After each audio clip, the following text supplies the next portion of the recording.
talentos, no dice que sepa hablar muy bien o que haya estudiado en tal instituto bíblico, o más bien empieza a hablar del carácter, ¿no?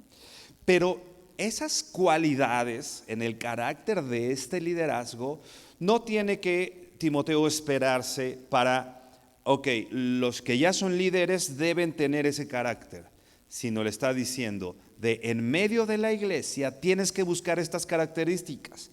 O sea, estas características no son exclusivas del liderazgo, aunque definitivamente el liderazgo tiene mayor responsabilidad. Dice Santiago, no se hagan muchos de ustedes maestros, sabiendo que van a recibir una mayor condenación, una mayor responsabilidad en ser maestros. Definitivamente los maestros, el liderazgo, los obispos, ¿no? Tienen una responsabilidad mayor. Pero estas características no son exclusivas del liderazgo, sino cualquier discípulo del Señor tendría que ser alguien que se está formando en su carácter, en parecerse cada vez más a Cristo. Así que no solo decimos, el líder debe tener estas características, sino más bien es el discípulo de Cristo el que debe tener estas características. Repito, no estoy haciendo a un lado la responsabilidad del liderazgo, pero sí incluyéndonos a todos nosotros en cuanto a el tener y ser imagen del Señor, en reflejar quién es nuestro Maestro, quién es nuestro Señor, y finalmente en todas las áreas, como vamos a ver hoy, en todas las áreas de nuestra vida, reflejar y mostrar a Cristo, ¿no? Después empieza a hablar, en el capítulo 2 ya, empieza a hablar de personas de acuerdo a su edad, ¿no? Empieza a hablarle a los hombres de cierta edad, a las mujeres, ¿no? Que tienen que procurar la enseñanza a mujeres más jóvenes, y da algunas características o algunas labores o cuestiones de trato que tiene que haber en cuestiones o en personas de acuerdo a su edad, ¿no? Y entonces empieza a hablar, por ejemplo, el verso 2 dice, en la NTV dice, los hombres mayores tienen que, y vamos a ver, esto ya lo estudiamos, pero solamente haciendo una recapitulación, dice, ser dignos de respeto y deben vivir sabiamente, ¿no? Esto es lo que tienen que ser todos los hombres en medio de la iglesia, dignos de respeto, vivir de una manera sabia, ¿no? Las mujeres mayores, vivir de una manera que honre a Dios, ¿no? Verso 4, verso 5 dice vivir sabiamente, a ser puras, a hacer el bien. Verso 6, vivir sabiamente. Y luego dice el verso 7, dice que todo lo que hagas refleje la integridad y la seriedad de tu enseñanza. Verso 8 dice, al final, entonces los que se nos oponen quedarán avergonzados y no tendrán nada malo que decir de nosotros, ¿no? Cada uno en nuestra posición tiene que reflejar a Cristo a través del trato, y sobre todo esto, no solo se trata de conocer doctrina, sino de una manera de vivir sabiamente, una manera de vivir que refleje, ¿no?, lo que hemos creído. Como hemos dicho siempre, una verdad profunda, pero que me transforma, ¿no? No solo me hace sentir mejor que los otros porque conozco ciertas doctrinas o porque ya leí todos los libros de MacArthur y de Schaffer y de todas las teologías sistemáticas. No solo se trata de saber eso, sino hacerlo evidente con una vida transformada. Dice en el capítulo 1, dice el verso 9, el capítulo 1 de Tito, verso 9 dice en la NTV, debe tener una fuerte creencia en el mensaje fiel que se le enseñó. Entonces podrá animar a otros con la sana enseñanza y demostrar a los que se oponen que están equivocados, ¿no? Tenemos una labor, está hablando particularmente de los líderes, de animar a otros, pero ¿cómo? Dice aquí, con la sana enseñanza, ¿no? Con una enseñanza adecuada.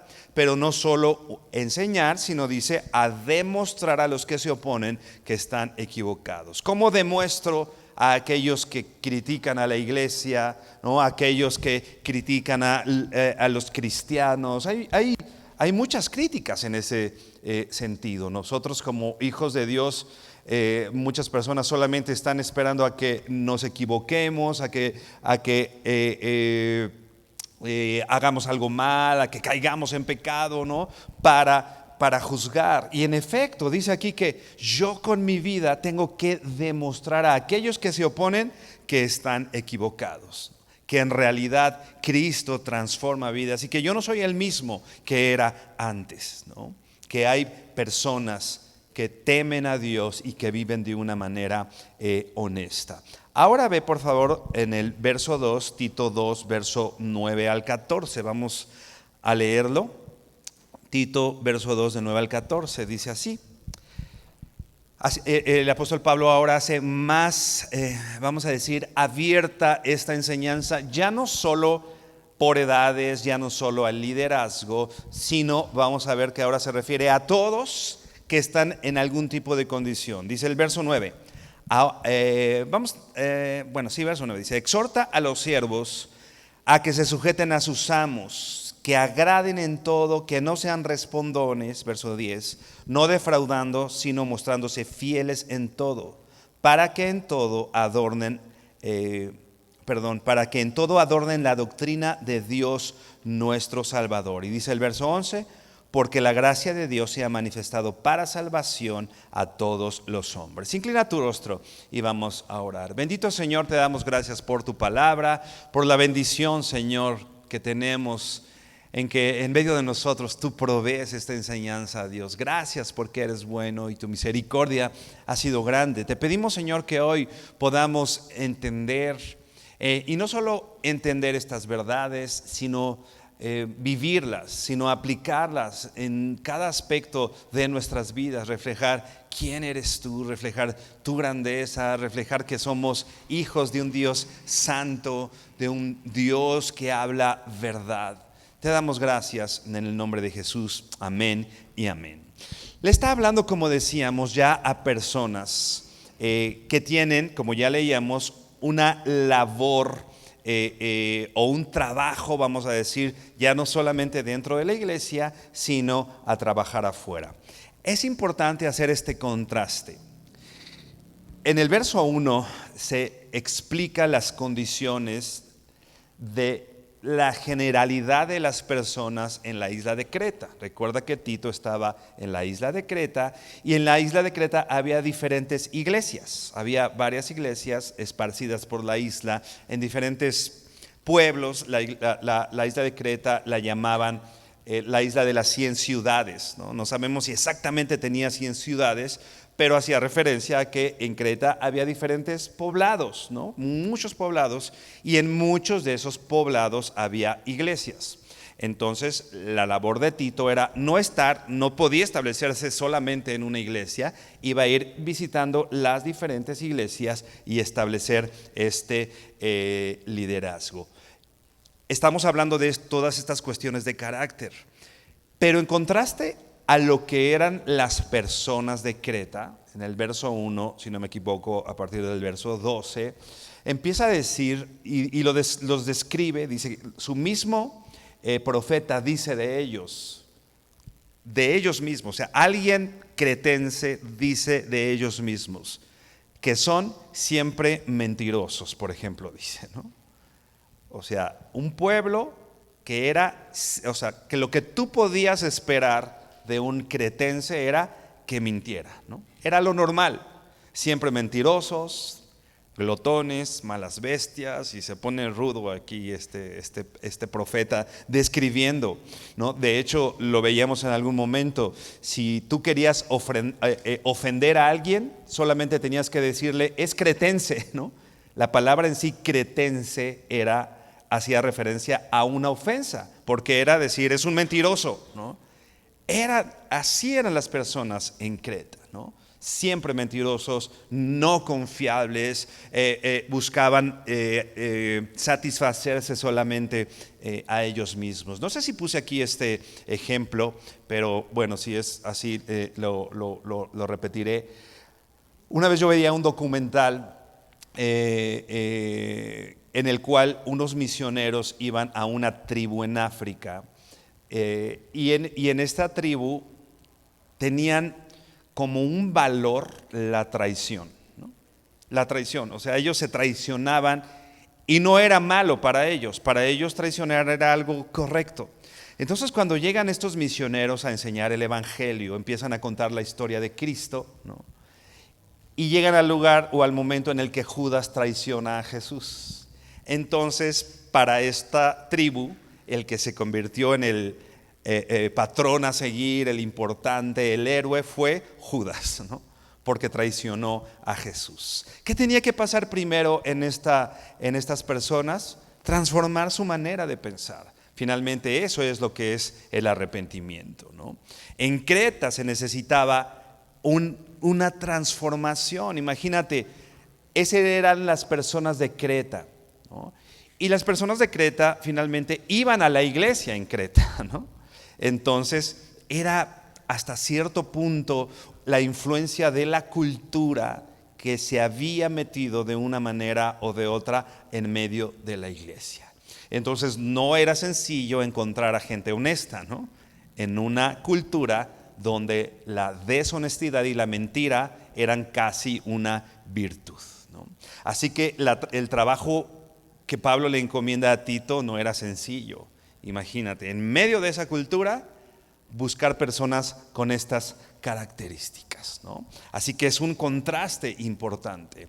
Y bueno, puedes decir, para el liderazgo, algunas personas, pero ahora empieza a hablar de la gente que tenía, vamos a decir, un trabajo común y corriente, ¿no? Empieza a hablar de los esclavos particularmente. Ahorita ahondamos un poquito más. El capítulo 2 empieza con esta frase. Tito 2, verso 1 en la NTV, te lo voy a leer, dice así: en cuanto a ti, fomenta la clase de vida que refleje la sana doctrina. Fomenta la clase de vida que refleje la sana enseñanza. Entonces, la labor de Tito era fomentar una clase de vida. ¿Te das cuenta? No solo era enseñar teología. ¿Hay que enseñar teología? Sí. ¿Hay que aprender de la Biblia? Por supuesto.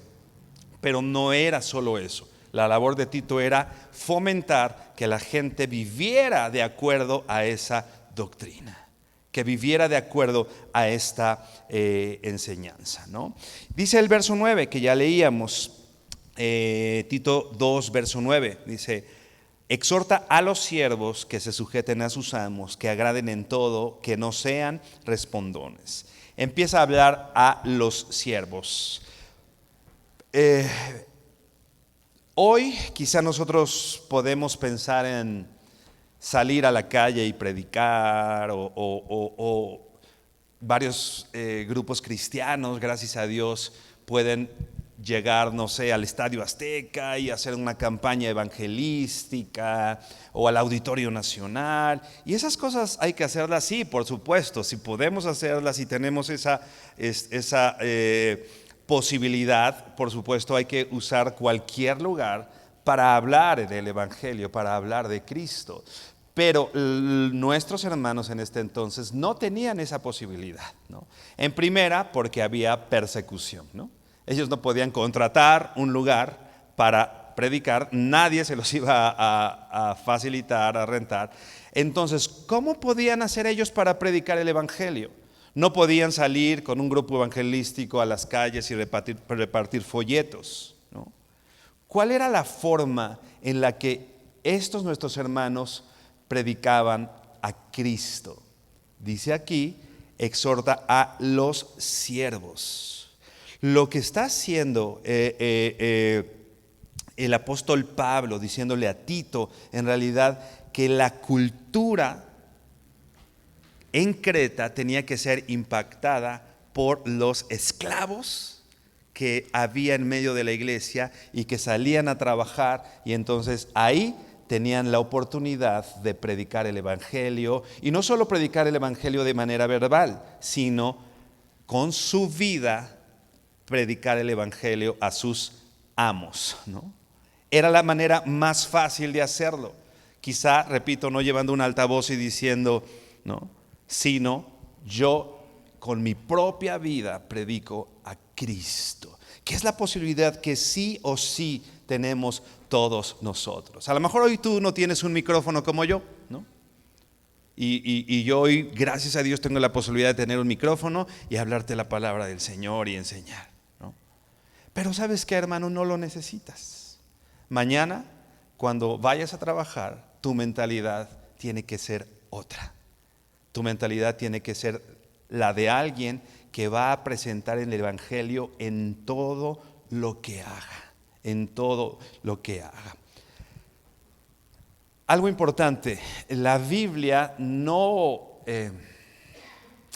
exige que haya esclavitud, ¿no? Desde el Antiguo Testamento, la Biblia no, en la ley, por ejemplo, Moisés, Dios, no dice que haya esclavos. La esclavitud era una situación que se venía dando con anterioridad. Aquí había venido Roma, era el que estaba con mucha fuerza y había tomado esclavos. Entonces, ya que había esclavos y culturalmente era una costumbre en esos pueblos, la esclavitud, lo que hace la Biblia es regular la esclavitud, no exigirla, no proponerla. Culturalmente ya estaba pasando la esclavitud, entonces en la ley dice, entonces si tienes esclavos, lo que tienes que es tratarlos de esta manera, ¿no? Entonces esto, por supuesto, no tenemos que verlo como que Pablo le está diciendo a Timoteo que la esclavitud es buena y que provea que haya esclavos. No es así. Es una cuestión, repito, más bien de manera cultural, que hoy al menos no la vivimos de esa manera, ¿no? Hoy las condiciones laborales son diferentes, quizá algunas podrían parecerse a la esclavitud, pero las condiciones no son exactamente las mismas. La palabra siervos que usa aquí justamente es la palabra doulos, que quiere decir esclavos. Está hablando justamente de esclavos, de personas que vivían que su vida, por decirlo de alguna manera, pertenecía a otra persona. Los amos eran dueños y controlaban a los esclavos, ¿no? Controlaban su tiempo, lo que el esclavo tenía le pertenecía al amo. O sea, era una cuestión, vamos a decir, laboral un tanto desigual, ¿no? Porque el dueño, el amo, no solamente en un horario laboral le tenía que decir al esclavo qué hacer, sino el esclavo en sí le pertenecía al amo. Dadas estas condiciones culturales, lo que hace Pablo es darle la vuelta y colocar en una perspectiva útil para el evangelio la esclavitud, ¿no? ¿Cómo podemos llegar a estos amos, ¿no? Difícilmente los podemos meter a la iglesia, pero la iglesia puede ir a ellos. En una campaña evangelística no era posible. ¿Cómo? Los esclavos tenían que reflejar a Cristo. Repito, colocar la esclavitud y verla desde una perspectiva de la eternidad, ¿no? Y si te fijas, las cosas cambian. Ahora, un esclavo que iba con su amo no cristiano, desde el punto de vista terrenal, el esclavo tenía muchas desventajas desde el punto de vista terrenal, ¿no? Mi vida le pertenece, yo soy esclavo. Pero desde el punto de vista eterno, ¿quién era libre? ¿El esclavo cristiano o el amo no cristiano? En realidad, el que tenía libertad era el esclavo, ¿no? Y de alguna manera la influencia de este esclavo podría trascender para que su amo pudiera tener vida eterna, ¿no? ¿Te das cuenta cómo la perspectiva cambia? Desde este mundo, el importante es el amo, ¿no? Desde la perspectiva eterna, el que tiene ventaja es el esclavo. Y este esclavo iba a usar esa ventaja para reflejar a Cristo, ¿no? Nosotros tenemos un trabajo, si bien hoy no hay esclavitud en nuestro país, ¿no? Pero probablemente tú tienes esta ventaja sobre tus compañeros de trabajo, sobre tu jefe, sobre tus compañeros de ministerio, sobre tu coordinador de ministerio. ¿Qué puedes hacer? Reflejar a Cristo, ¿no? Repito, no necesitas un altavoz con tu vida. Todos los días, lo que tienes, de qué manera vives todos los días en tu trabajo.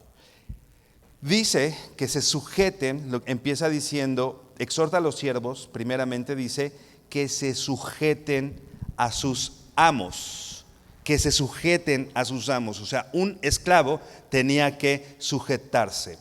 Esta palabra sujetar, la palabra griega upotazo, quiere decir, o se empleaba, más bien era un término militar, ¿no? Era como cuando un soldado presenta sus honores ante su jefe o el general, ¿no? Y ellos se paran y saludan, ¿no? No solo están saludando, hola, ¿cómo estás?, ¿no? Sino al momento de saludar están diciendo, estoy a tus órdenes, ¿no? Dime lo que debo hacer. Y alguien con autoridad en el ejército espera que el soldado obedezca, ¿no? Esta palabra sujetar quiere decir esto, obediencia, y no solo la obediencia, sino que el amo sepa que estás dispuesto a obedecer, ¿no? Yo me acuerdo, incluso instrucciones que nos pueden parecer absurdas, instrucciones que nos pueden parecer ilógicas, que tú harías de manera diferente. Yo me acuerdo, decía que cuando hice el servicio militar, ¿no? Tuve que ir al campo de Santa Lucía, ¿no? Donde está ahora el aeropuerto, ¿no? Era un campo militar, ahí me tocó hacer el servicio militar. Me salió bola blanca. Me acuerdo que una vez el capitán, no me acuerdo de los rangos, pues, pero alguien con autoridad nos dijo, quédense aquí parados, sin moverse, así parados. Hermano, horas, ¿no? O sea, no era 10 minutos, hacía pleno rayo del sol, ¿no? Y parado, ¿no? Y nosotros nada más nos veíamos así, bueno, pues así sin movernos. Me acuerdo que después de horas, porque en efecto eran horas, ¿no? Y tú tenías que hacerlo, los soldados esperaban que tú obedecieras, ¿no? Y nosotros sabíamos, aunque no éramos soldados, sino voluntarios en el sentido del servicio militar, ¿no? Entonces me acuerdo que estaba así parado, pasaron algunas horas y en algún momento, según yo, estaba viendo que los soldados estaban adelante de mí y ya cansado hice este movimiento, así como que me estiré tantito, ¿no? O sea, ni siquiera que vaya bostezado, o sea, moví así. Nada más siento las finas y dulces manos de un soldado aquí atrás en el cuello, así. Y mis lágrimas empezaron. Estás cansado, me dice. Y yo sí, no. ya que le dices, ¿no? Esperan que obedezcas, ¿no? Y nunca más en la vida se me ocurrió desacatar una indicación, ¿no? Imagínate, pues sí me dolió, ¿no? A eso se refiere. Sujétate a tus amos, sujétate a tu jefe, obedécele. Obedece, si te dice, haz un reporte, haz esta labor, tienes que hacer esto. La Biblia dice que parte de tu testimonio en Cristo es sujetarse, presentarte como un soldado que se presenta ante sus autoridades y obedecer, ¿no? Obviamente sabemos, ¿no? Le decían a los discípulos cuando les dijeron las autoridades, no prediques a Cristo. ¿Te acuerdas que dijeron los discípulos? Nos es menester obedecer primero a Dios antes que a los hombres, ¿no?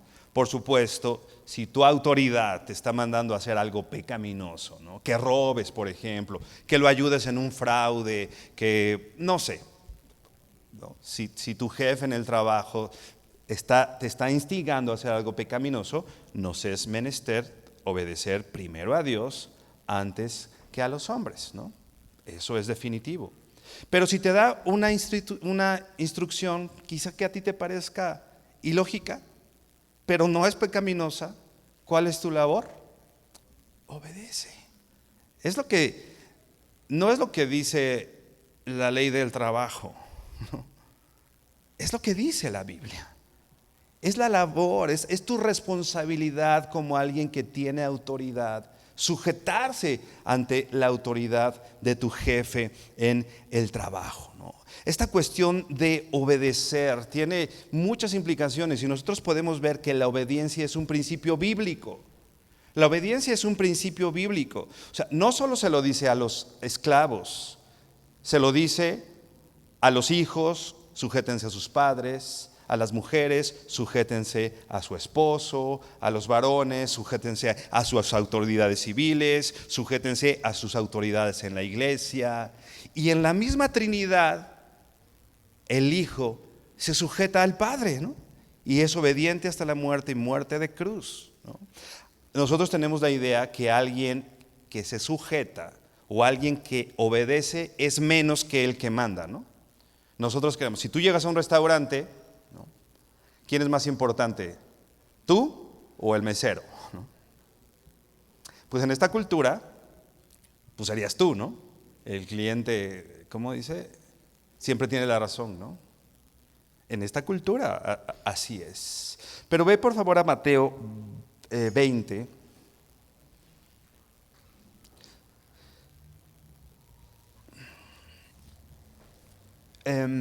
Anota tú por ahí si estás haciendo apuntes desde el verso 20, pero vamos a leer aquí por cuestión de tiempo a partir del verso 24, ¿no? Es cuando los hijos de Zebedeo llegan delante de, o la mamá de los hijos de Zebedeo llegan y les pide un lugar especial para sus hijos al lado de Jesús, ¿no? Ella quiere pues que sus hijos tengan un lugar ahí importante, ¿no? Y dice el verso 24, dice Mateo 20, 24, cuando los 10 oyeron esto, se enojaron contra los dos hermanos. No se enojaron porque dijeron, estos hermanos están deshonrando, no sé. Se enojaron porque les comieron el mandado, porque ellos dijeron, ellos llegaron y se me adelantaron para pedir el mejor lugar, se me metieron a la fila, ¿no? Y se enojaron los demás, o sea, los demás no tenían una mejor condición. Ellos querían un lugar importante. Sí, estos discípulos, hermanos, somos todos, ¿no? Somos nosotros. Queremos ser tratados de manera especial, queremos los mejores lugares, queremos que el que me atiende en la tienda me atienda bonito y bien, etcétera, ¿no? Pero dice el verso 25, entonces Jesús llamándolos dijo, ¿sabéis que los gobernantes de las naciones se enseñorean de ellas y los que son grandes ejercen sobre ellas potestad? Mas entre vosotros no será así, sino el que quiera hacerse grande entre vosotros será vuestro servidor. ¿Quién es el grande entre nosotros? De acuerdo a lo que dice la Biblia, el que sirve. El que sirve es el grande. El que sirve es el que tiene una posición diferente, una posición que buscar. El servidor es el que se hace más grande. En esta cultura, si a mí me dan un lugar de importancia, si yo me siento bien, pues me siento importante. ¿Sabes qué es lo que nos tendría que hacer sentirnos bien en ese sentido? Es que nos pongan a servir, ¿no? Es lo que dice la Biblia, ¿no? Si yo sirvo, me acuerdo que una vez que invitamos a unos hermanos que tenían un puesto importante para coordinar y todo eso, de pronto en otro lado, no aquí, les propusimos servir y se indignaron muchísimo, ¿no? ¿Cómo si yo llevo tantos años aquí haciendo? Hermano, lo que dice la Biblia es eso, ¿no? El que es mayor es el que sirve, ¿no? Dice el verso 27, el que quiera ser el primero entre vosotros será vuestro siervo. Verso 28, como el Hijo del Hombre no vino para ser servido, sino ¿para qué? Para servir y para dar su vida en rescate por muchos. Ve por favor ahora a Lucas, verso capítulo 22. Te voy a leer en la NTV. Dice el verso 24, Lucas 22, 24 en la NTV dice: después comenzaron a discutir quién sería el más importante entre ellos. Jesús les dijo: en este mundo los reyes y los grandes hombres tratan a su pueblo con prepotencia. Sin embargo, son llamados amigos del pueblo. Pero entre ustedes será diferente. El más importante de ustedes deberá tomar el puesto más bajo, y el líder debe ser como un sirviente. Verso 27. ¿Quién es el importante? ¿El que se sienta a la mesa o el que sirve? Lo que ahorita decíamos, ¿no? ¿Quién es el importante? ¿El que se sienta a la mesa, el que sirve? Y dice aquí esta versión: el que se sienta a la mesa, por supuesto, pero no es, pero en este caso no, pues yo estoy entre ustedes como uno que sirve. Si tú denigras la posición de servicio que tienes, si tú denigras la posición de servicio que tienes, y no solo me estoy refiriendo en la iglesia, ¿no?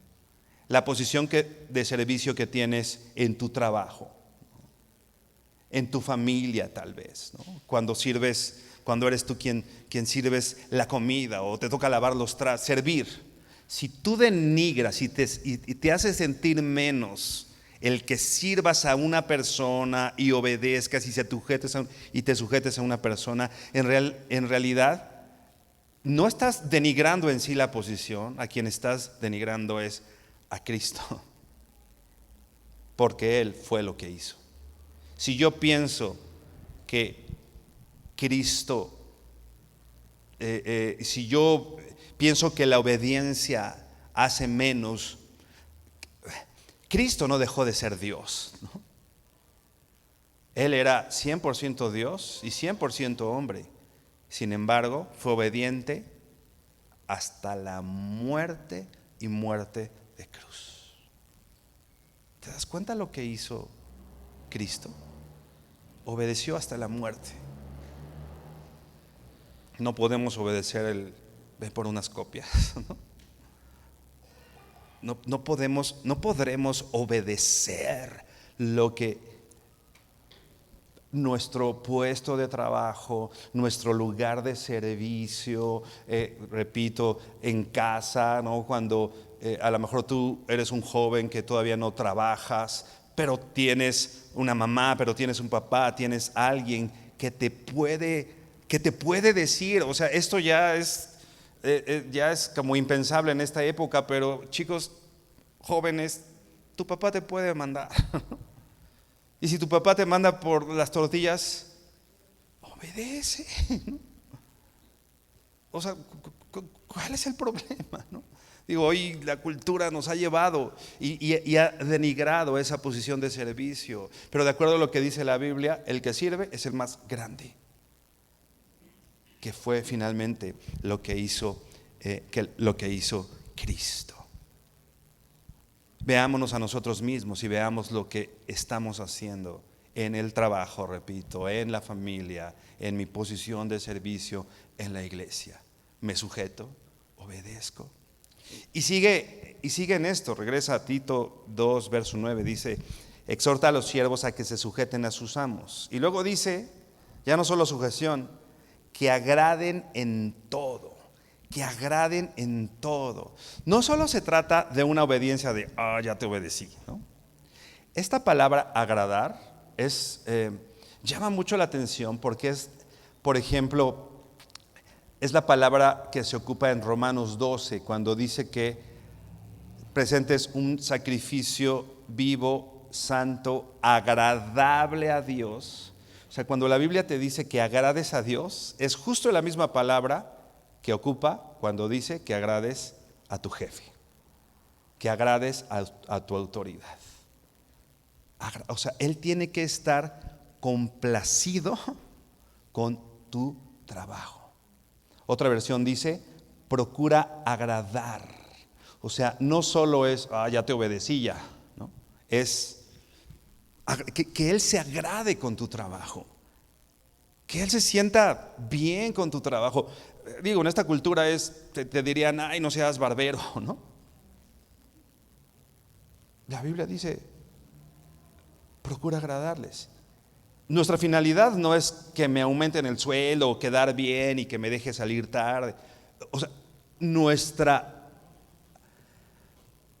nuestro propósito al portarnos de esta manera es reflejar a Cristo y poder tener una plataforma desde la cual yo presento a Cristo y a este crucificado.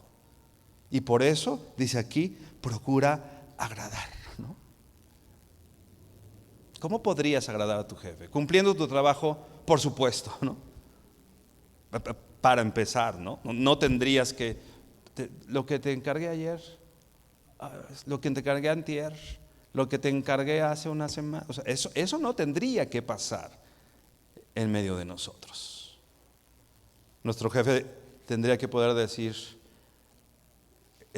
lo que te encargué ayer, aquí está, ¿no? Y él agradado de eso. Somos así, hermano. Decíamos en algún momento aquí, hay ciertas culturas en las cuales los jefes, los dueños de empresas procuran contratar cristianos, ¿no? Porque son los puntuales, porque son los que no están esperando, ya son las 6, ya me voy, córrele, ¿no? Sino son los que dan más, se esfuerzan, trabajan, son responsables, ¿no? Lamentablemente en la cultura latina no es así, creo que es todo lo contrario. Los jefes procuran no contratar cristianos porque son los que llegan tarde, los que se quieren ir temprano. Y si el jefe es cristiano, peor, ¿no? Es cristiano y no me entiende, no me deja llegar tarde. Pues no tendría que dejarte llegar tarde, ¿no? O sea, por ser cristiano te tiene que dejar llegar tarde. ¿En serio? Y tachamos de eso, no, qué falta de amor y falta de comprensión. No, qué falta de compromiso y responsabilidad el no llegar a la hora que tienes que llegar, ¿no? Hermano, eso es nuestro testimonio, ¿no? Efesios 6 dice, sirvan de buena gana como quien sirve al Señor y no a los hombres. Sirviendo de buena gana, ¿no? Dicen por ahí rapidito y de buen modo, ¿no? O sea, no solo es lo que decíamos, ya serví, ya lo hice y ya te traje tu reporte y órale, ya me voy, ¿no? Dice aquí, sirvan de buena gana. O sea, ¿no? A veces, o sea, sí hacemos lo que nos dice, pero pues la mueca acá de, ¿no? O tu papá te manda, ve a la tienda por esto, ¿no? O tu coordinador te dice, oye, puedes hacer esto y, ¿qué dice aquí? De buena gana. Y luego dice que no sean respondones. Y así como que, ¡zas!, ¿no? Que no sean respondones. Aquí el que se levanta y contradice a veces hasta es el bueno de la historia, ¿no? Literalmente la palabra respondones quiere decir contradecir. Quiere decir también hablar en contra de. Hablar en contra de. ¿Qué tal hablas de tu jefe? ¿Qué oyen tus compañeros de trabajo de tu boca cuando te refieres a tu jefe? Habla de eso, de no hables en contra de él y también no lo contradigas. O sea, no estés respondiendo. Y a veces que parece que es un concurso de ver quién responde primero, ¿no? Y es que esto, oye, pero esto, pero, o sea, rápido respondemos, ¿no? Rápido argumentamos, rápido decimos.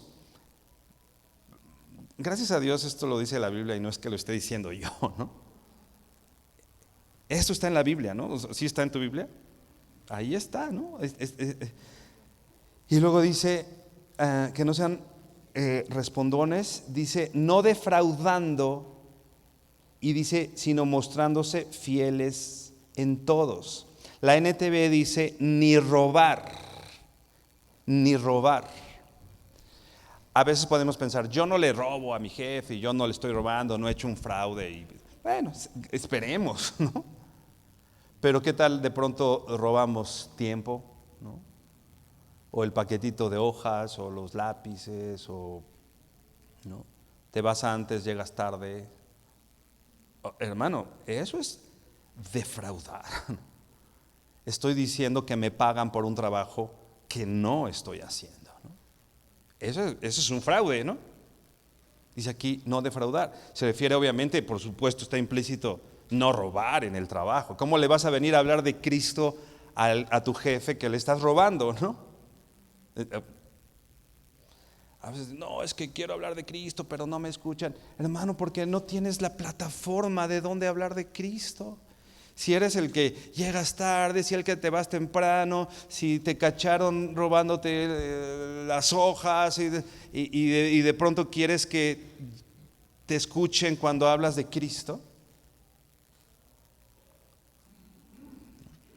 Y después dice, no defraudando, dice, mostrándose fieles en todo. La NTV dice, no robar, sino demostrar que son buenos y absolutamente dignos de confianza.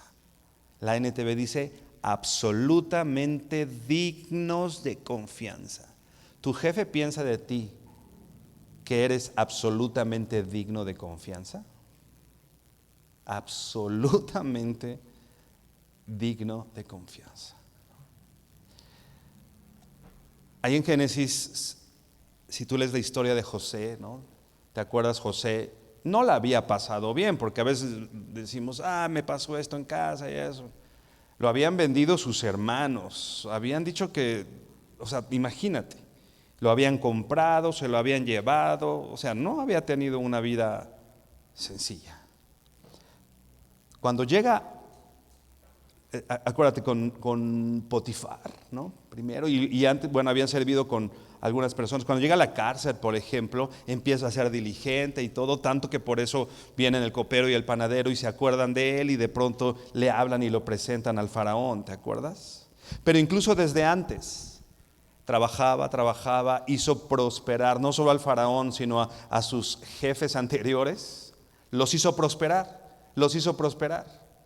Y hay una frase que me llama mucho la atención que dice, hablando de su jefe, ¿no? Su patrón, su dueño, porque era esclavo, acuérdate.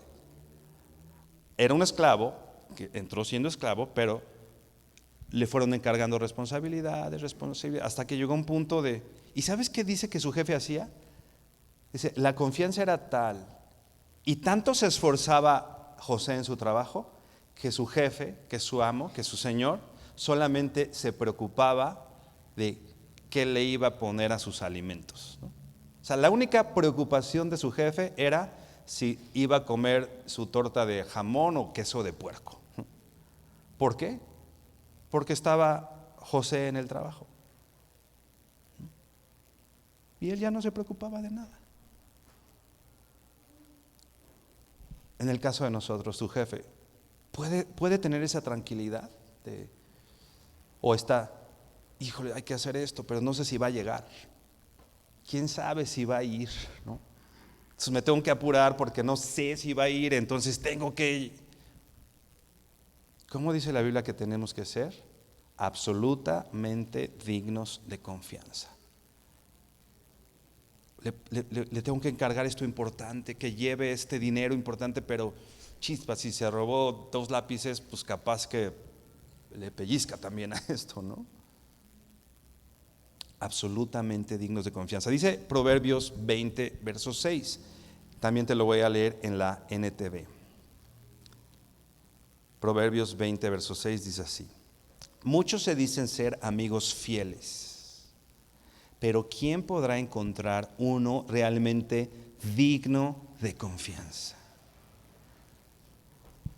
Otras versiones dicen, muchos dicen ser fieles, muchos predican su propia bondad, muchos dicen ser honestos.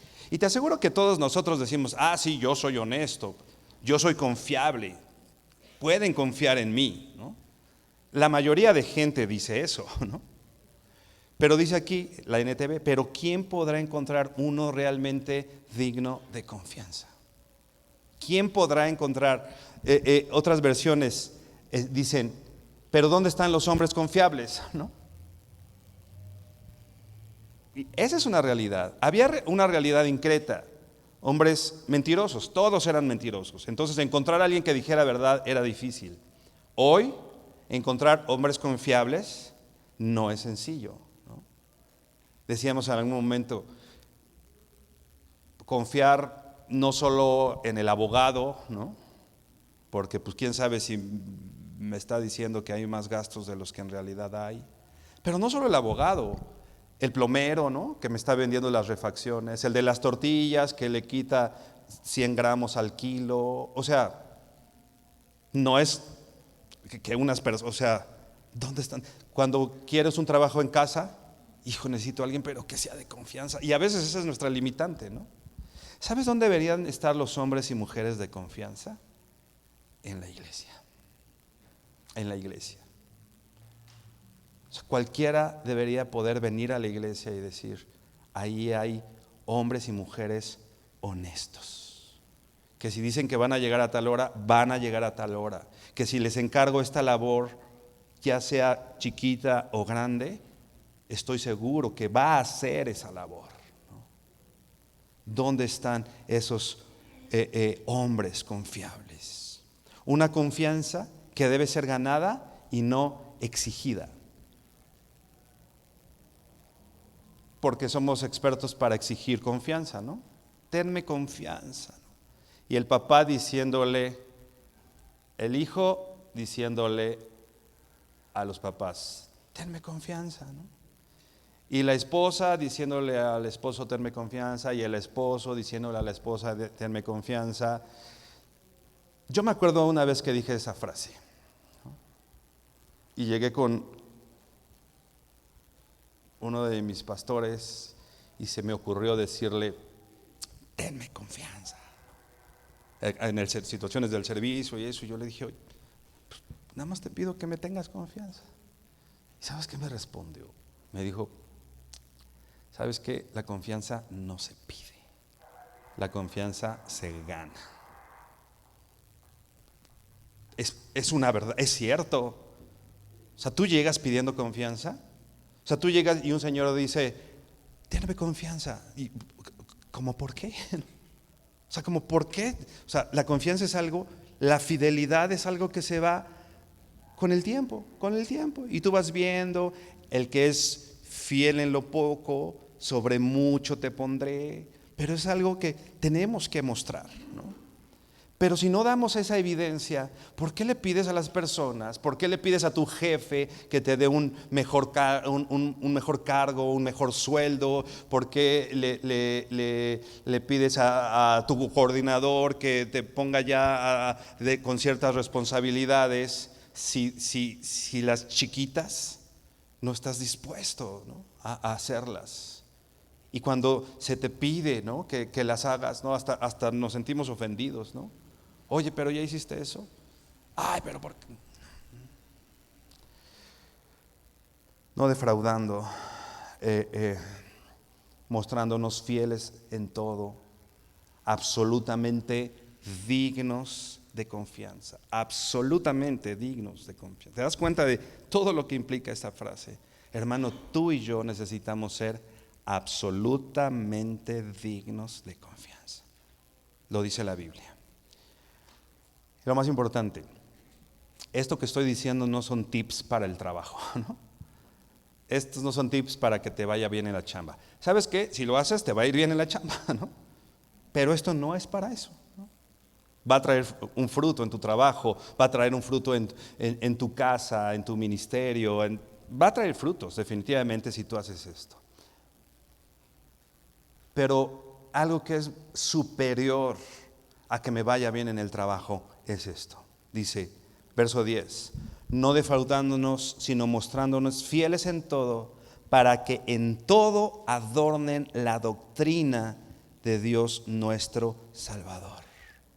Para que en todo adornen la doctrina de Dios nuestro Salvador. La NTV dice, entonces harán que la enseñanza acerca de Dios nuestro Salvador sea atractiva en todos los sentidos. Harás que la enseñanza de Dios sea atractiva en todos los sentidos. Ahora te das cuenta que tu testimonio en el trabajo, de eso depende el que a tu jefe, tus compañeros de trabajo, tu esposo, tu líder, tu coordinador, el de las tortillas, de eso depende, de tu testimonio, del mostrarte fiel en todo, de no ser respondón, de solucionar las cosas, no defraudador, absolutamente digno. De eso depende que, dice aquí, que la doctrina de Dios nuestro Salvador sea atractiva en todos los sentidos. La doctrina de nuestro Señor tiene que ser atractiva. Está bien tener un buen discurso, está bien hablar bien, tener buenas palabras, pero en realidad lo que necesitamos es no mejores palabras, sino mejores vidas, ¿no? Vivir lo que predicamos. Lo que decía al principio, no solamente se trata, ya conocí, ya me sé la doctrina de esto y ya leí estos libros y ya. No solo se trata de eso. ¿Qué es lo que ven las personas que no conocen a Cristo de ti? ¿Qué es lo que ven incluso las personas que conocen a Cristo de ti? En la iglesia nos predicamos entre nosotros, ¿no? ¿Cómo nos predicamos entre nosotros? Solo con el discurso. Hay un gran flautista que se llama Pedro Justach, cristiano. Es un músico excepcional. Y él lo llaman en las más grandes orquestas del mundo, musicaliza películas, es una autoridad. Cristiano, siempre que llega a grabar o que le piden un arreglo, que es un flautista y hace muchas cosas, es un gran músico. Siempre que le piden hacer algún trabajo o ir a un estudio de grabación, siempre él dice, pero te voy a hablar de Cristo. Y él llega y habla de Cristo. ¿Y sabes qué? Todos los productores, los otros músicos, se tienen que chutar todo lo que él diga. ¿Sabes por qué? Porque es el mejor flautista del mundo. Entonces, él dice, si quieres que toque en tu disco, tienes que oírme. Pues sí, órale. Y él llega y predica el evangelio. Adorna la doctrina, ¿no? Siendo el mejor en su rama, ¿no? ¿Cómo adornamos nosotros la doctrina? Digo, no sé tocar flauta. Pero tienes un trabajo, pero tienes un ministerio, pero tienes papás, pero tienes esposo, pero tienes autoridades a las cuales rendirles cuentas, ¿no? Por último, vea la primera carta a los Corintios 13.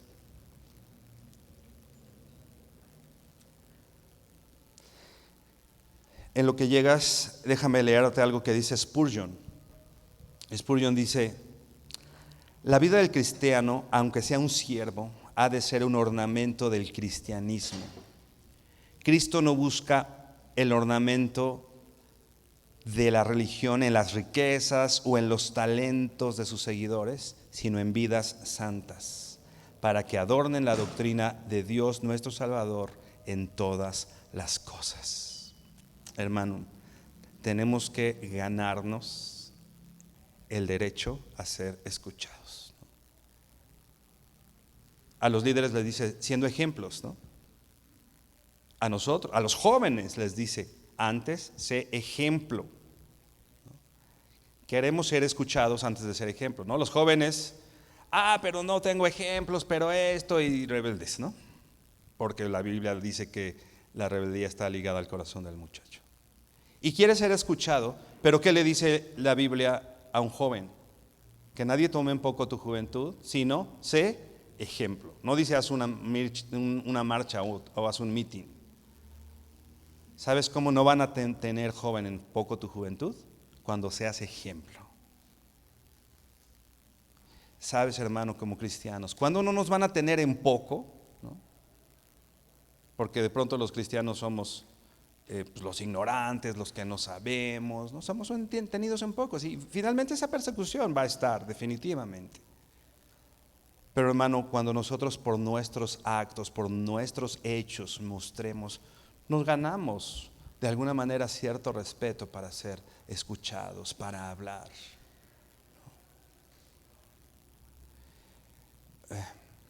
Una vez llegué a casa con un compañero de trabajo, era noche, hace muchos años, soltero, entramos a la casa, algo íbamos a hacer, solo íbamos de entrada por salida, y llega este compañero de trabajo y se queda así, y pasé por algo y voy regresando y seguía así como que, oye, aquí no hay ni un problema, ¿verdad?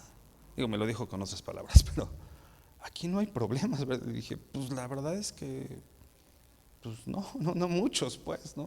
O sea, él pudo ver en lo que vio en 5 minutos en casa, algo, íbamos a Pachuca, ¿no? Todo el camino, lo que vio en casa, me dio la oportunidad para todo ese camino ir hablándole de Cristo, ¿no? 1 Corintios 13, verso 1 en la NTV dice: si pudiera hablar todos los idiomas del mundo y de los ángeles, pero no amara a los demás, yo solo sería un metal ruidoso o un címbalo que resuena.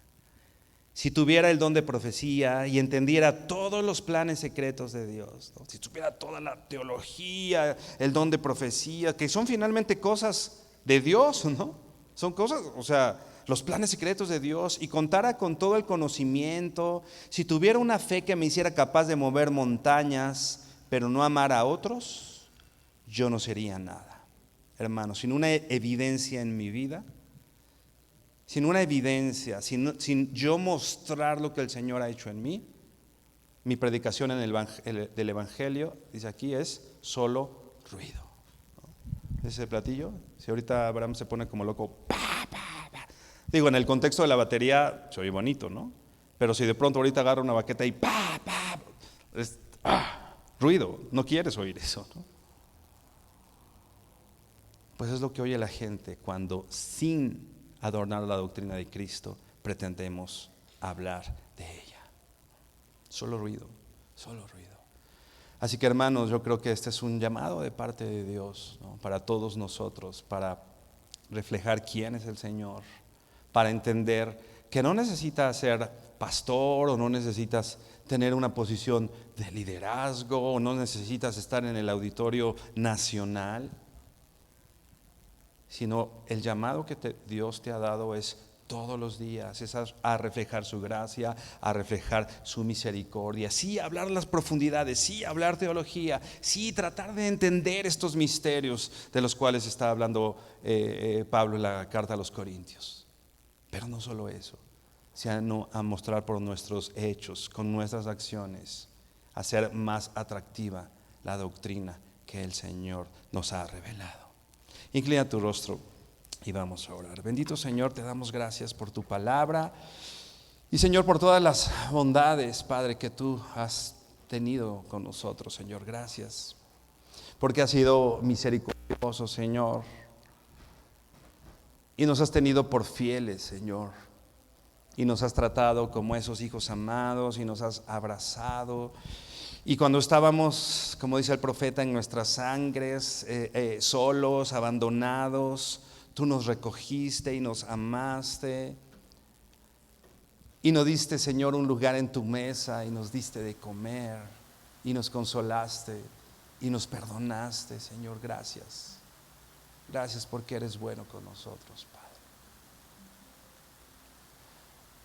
Pero, Señor, queremos hoy pedirte perdón, Dios, porque quizá algunos de nosotros no hemos recibido, Señor, o no hemos hecho evidente lo que hemos recibido de parte tuya, Señor. Y hemos vivido solamente para nosotros y para buscar que los demás hagan lo que yo no he hecho y lo que no he estado dispuesto a hacer, Señor. Señor, no queremos esperarnos más, Señor, a que los demás hagan y actúen, a que los demás sean los que respondan y sean honestos, a que los demás sean puntuales, a que los demás no mientan, Señor, y sean personas confiables, Señor. No queremos esperar a que los demás lo sean para yo serlo, Señor. porque tú me has dado a mí todo, Señor, lo necesario en Cristo y en este precioso evangelio que nos has predicado, que nos has dado, Señor, para poder mostrar quién eres tú a través de mis actos, Señor. Permítenos, Señor, que si alguien allá afuera busca personas confiables para trabajar, para cualquier asunto, Señor, a quien nos busquen sean a nosotros, Señor. Que las personas allá afuera puedan ver en nosotros personas diferentes, Señor. Que con cada uno de nuestros actos, en el trabajo, Señor, en la iglesia, en la casa, Señor, podamos demostrar lo que tú has hecho, Señor. Permítenos honrarte y glorificarte a través de todo eso, Señor. Y fortalecidos en ti y en el poder de tu fuerza, dar testimonio, Señor, no de nosotros. No queremos que nos interese nuestro testimonio, Señor. Y no lo hacemos por tener un buen testimonio. Lo hacemos porque tú tengas un buen testimonio, porque la gente hable bien de ti, porque la gente te glorifique a ti, Señor, no por nosotros, Señor. No queremos ser vistos de los hombres, Señor, sino que tú seas glorificado, exaltado, Señor. Porque así, sirviéndote en todo, tú eres glorificado, Señor. Que tú seas exaltado, Señor, es nuestro principal deseo. Con nuestro servicio en casa, a nuestros hijos, a nuestro esposo, a nuestra esposa. Que en nuestro trabajo tú seas glorificado, Señor, con nuestro esfuerzo. Que en la iglesia tú seas glorificado, Dios.